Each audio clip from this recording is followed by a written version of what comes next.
Hi, my name is Surabhi Khosla, and I wanted to find out how many of you here feel you are truly an omni-channel brand. Everybody? Nobody. You are truly an omni-channel brand?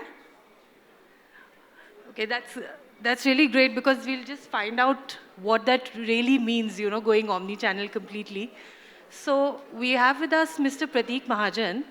Prateek, would you like to tell them about yourself? He's the director of operations for Unicommerce.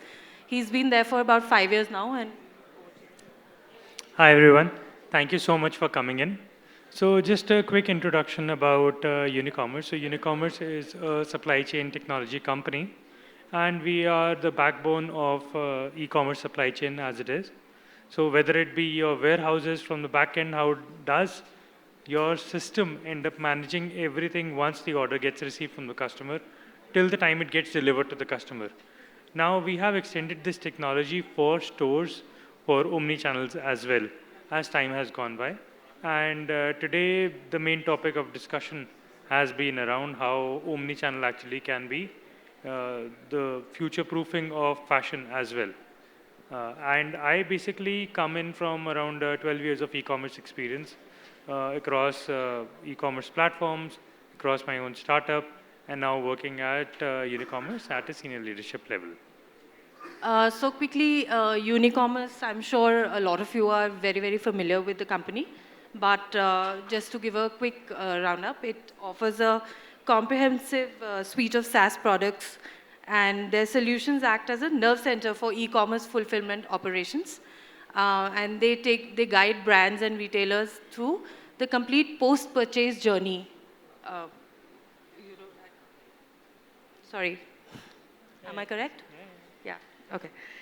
So now I just wanted to get into a quick conversation with you. So how has Unicommerce been able to help brands achieve a cohesive experience across channels, Sure. um, across web stores, physical stores, across marketplaces? Sure. So the entire journey for Unicommerce and brands which are online centric starts from one fact that they start with listing either on their web store or they start listing on the marketplaces. So the first pain point that all the brands do end up having is a centralized inventory. That can the same inventory be pushed across to all marketplaces or all web stores. Now, earlier on, it was around marketplaces, then came across your web stores. Now we're talking about stores as well. As more and more brands are starting to expand offline, or offline brands are starting to expand online, this has become a very strong channel for brands where across some brands you can see easily double digits of sales happening from omni-channel itself. Now, how Unicommerce basically helps is that giving that seamless experience where the centralized inventory goes across and the orders can get distributed smartly across the nearest store with the inventory for the product. Now, what everybody ends up doing, why people actually want omni-channel, is to fulfill two or three criteria. First of all, is to ensure that the customer gets the delivery at the fastest time possible, right? If a customer places an order and the customer is, say, sitting in Indiranagar over here or in Kormangla over there, the customer would want the delivery to happen within the city, not even coming in from Hoskote or not even coming in from, say, Hyderabad or Mumbai or Delhi. As soon as you send it and as soon as the customer receives it, the better. And there are specific metrics that drive this. For example, RTO percentage that we've seen that the later you deliver to the customer, the poorer the experience the customer gets. And we have instant gratification as in coming on thanks to social media, thanks to companies like Zomato, Swiggy, and other quick commerce that everybody wants everything like this. And that is where omni-channel really comes and helps them across. And that is what Unicommerce does, is that provides that cohesive system that if a customer comes and places an online order, they can get it from the nearest store available. Or, for example, a customer comes into your store and says that, okay, I want this particular product, I want this particular size, but you don't have it. So what do you end up doing? Rather, in the earlier days, it used to be like, sorry, sir, we don't have this product. We can get back to you when we'll get this product. Right now, what you can do is with the feature like an endless aisle, The store manager themselves can figure out where the inventory is in the nearest store and get that inventory immediately to you guys or to the customer delivered before the customer even reaches home. Those are the power of omni-channel that does come in. And as time has gone by, we've had multiple channels and multiple brands coming across. Uh, Brands such as Forever New, brands such as Rare Rabbit, W, Aurelia. All of these brands have taken up this entire solution for omni-channel, and a lot of them have seen massive growths. The other thing that brands want from omni-channel is specifically to ensure the inventory gets utilized better. That is the second part, and I think that's the bread and butter for every brand. That whatever inventory they have in this in season, that gets utilized as soon as possible. And I'm sure every brand would love that. They don't even need to go into an USS situation where brands have to give discounting and go into a fast fashion. So this is basically what enables that. So basically, you're saying if I order that dress and if I get it tomorrow, I'm a happy customer. Happier And than if you would have got it 2-3 days later. happier than I would have got it 2-3 days later, And, definitely. and technology does enable that. It's not just about getting it tomorrow. You can actually get it today as well. So our integrations allow you to integrate with courier partners. Those can be like Dunzo or Quick Commerce, Quick Logistics that can immediately pick up from the store and deliver it directly. Or the normal courier routes where they take 1 day or 2 day. But you have couriers today that you can actually, you place an order, within an hour the store will process it, and within another hour it will actually get delivered to you. And what about returns? Do So you also help with those? yes. So from an omni-channel returns perspective, we already have a solution where the bigger problem is that when order is fulfilled by a store, when you get the return back at the store, the return may or may not be able to get processed by the store. We have a solution where you can route from the system itself, where the returns go back to a central warehouse, where they are better equipped, and the turnaround to go into a live inventory is much faster. So all of those are already live with us. So how can brands ensure that their staff are equipped to deliver a seamless omnichannel experience to customers? So what role does technology play here? Sure.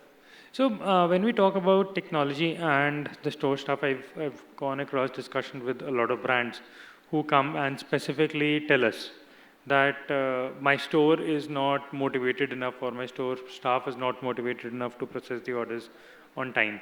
When we speak to them, they come up with different reasons. One of them is that they don't understand when the order has come in, or what is the SLA to process the order, or how do you actually do or use such a complicated system.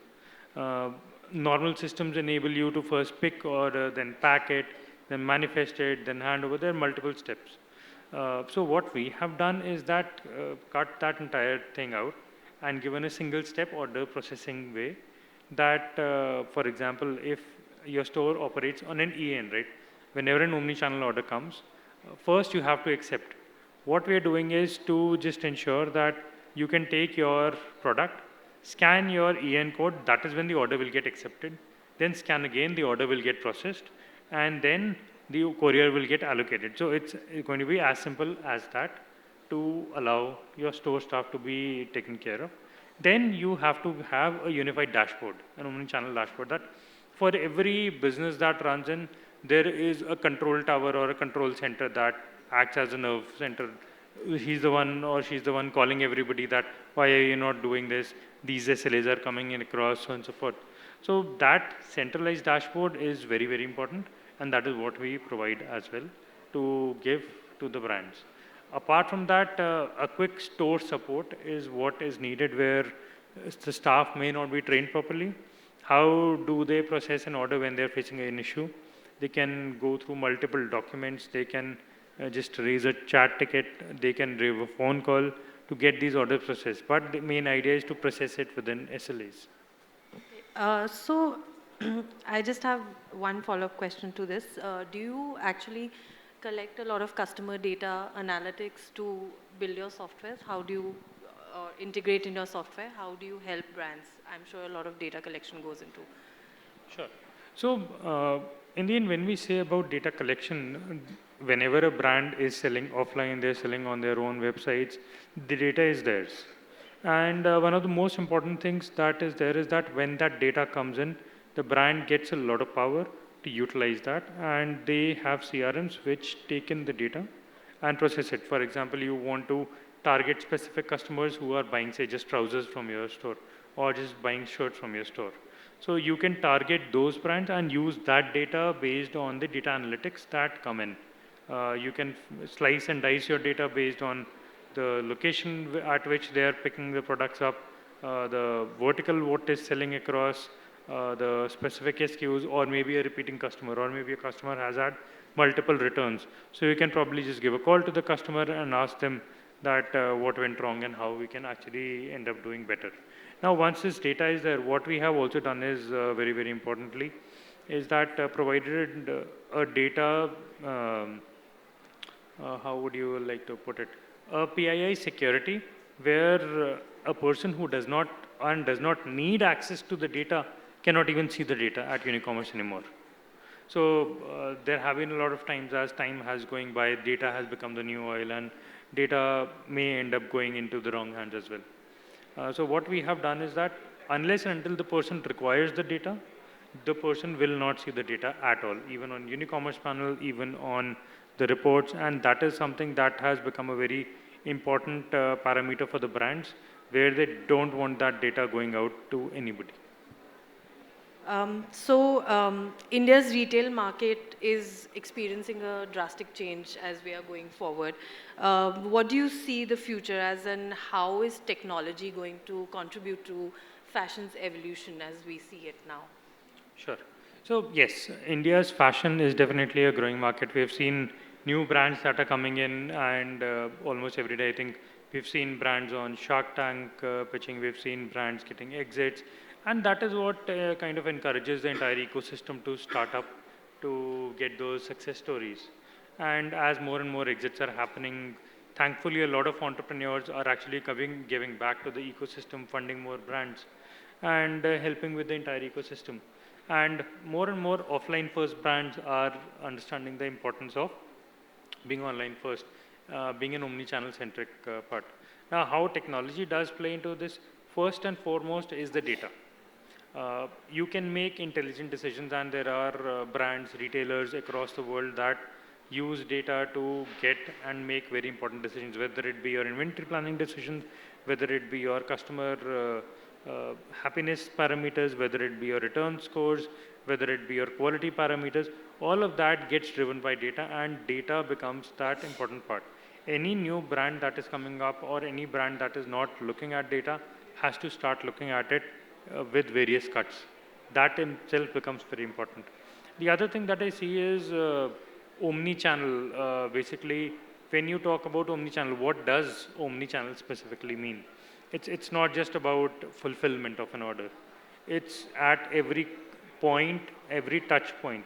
So you would want your pricing, the same pricing, to be across multiple places, whether it be your web stores, whether it be your physical stores. You want your promotions to be across. These are what omnichannel experiences generally mean. You can purchase online, return offline, or purchase offline, return online, or return to a central warehouse. Or for example, when you go into a particular store, the store themselves know that, hey, this is our customer. We can actually give this customer a better parameter, that what they want to shop on, what promotions that they have. And a lot of these solutions have come up as time has gone by. Some of them are done by CRMs, some of them are done by supply chain tech, some of them are done by inventory planning techs. But omni-channel is definitely a way to ensure everything gets sorted out. Third and very important thing is your supply chain tech. Basically, once the order is there and you've got and done all of these orders, how do you end up fulfilling these orders in the quickest time possible? That is where supply chain tech does come in, where you're fulfilling the correct order, and you're fulfilling the correct order in the quickest time possible. That becomes very important, and for every company, these three parameters do come into place. These are the ones that contribute in the end to a very quick and good customer repeat experience. Apart from that, I think one of the most important things that people have to look at from a technology perspective is their bottom lines. Profit and loss is very, very important, and every brand needs to have visibility into it. It's not good enough that they do wait for the end of the quarter or end of the month, but it becomes very important that everybody looks at these things from a perspective where we have solutions where reconciliation becomes a tool, or where you are able to generate quick P&Ls. These are some things that technology definitely does enable and tells you which are the loss-making SKUs, which are the profit-making SKUs, which are the fast-moving profit-making, so you can make a 2x2 matrix, fast-moving, slow-moving, high margin, low margin. So, and you can actually start concentrating on fast-moving, high margin. So this is where your P&Ls do end up coming in. So what about newer technologies like AI and generative AI? Are you incorporating them into your systems? And I've heard of biomodal supply chains now. Are they also part of something that you would be incorporating in your? What is the last thing that you said? The biomodal supply chains, you know, generative AI and Got it, supply chains using AI. Yes, so AI does become an important part. I think AI will seep into each and every part of our lives, and supply chain is no different. One of the few things that we do end up doing is, for example, whenever a customer places an order, rather than having an algorithm or having rules to figure out which store it has to go to, an automatic engine does generate, figures out which is the nearest pin code, which is the quickest courier that is there, and that is where AI can quickly route it. And that is what we have also started doing specifically based on AI models, MLs models, and these things do become very, very important as supply chain goes by. The important part is that these things end up giving to you the quickest delivery possible. And that is where in supply chain that kind of becomes a rule. And the other thing is where AI kind of comes in is the returns part. For example, if a product is coming back to you multiple times, how does your system tell you that, hey, don't put this product back in the good inventory? There is something wrong with it. For example, 4 people who have tried it with medium size have said this is small. So something is definitely wrong. So this has to be put aside. These are the kind of technologies that we are experimenting and getting done with. So thank you, Mr. Prateek Mahajan, and all of you who feel your omni-channel brands. I think you need to just catch him at the exhibition now and talk to him, especially the gentleman at the back who said that our brand is completely omni-channel. And thank you. Give it up for him. Thanks. Thank you so much, Surabhi.